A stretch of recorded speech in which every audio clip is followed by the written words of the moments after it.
Pemerintah Kabupaten Badung akhirnya mengambil sikap terkait pengelolaan Pantai Kute pasca mendapat sorotan dari penjabat Gubernur Bali.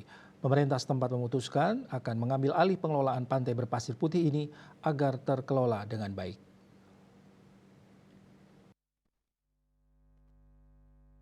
Tak hanya Pantai Kute, Pemkab Badung berencana akan mengambil alih pengelolaan pantai-pantai yang ada di seluruh pesisir di wilayahnya.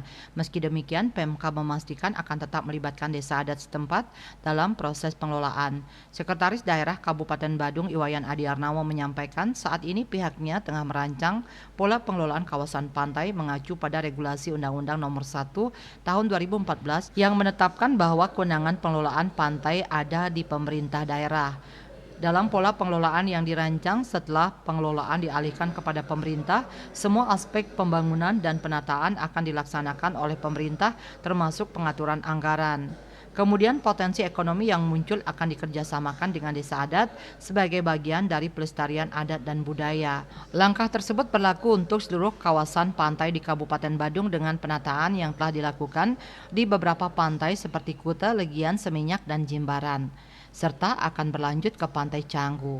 Sistem bagi hasil yang akan diterapkan antara pemerintah dan desa adat seperti 60, 40, 70, 30, atau 75, 25. Adi Arnawo menjelaskan bahwa dengan penataan ini akan muncul potensi ekonomi seperti pembangunan kafe yang akan menjadi aset pemerintah daerah.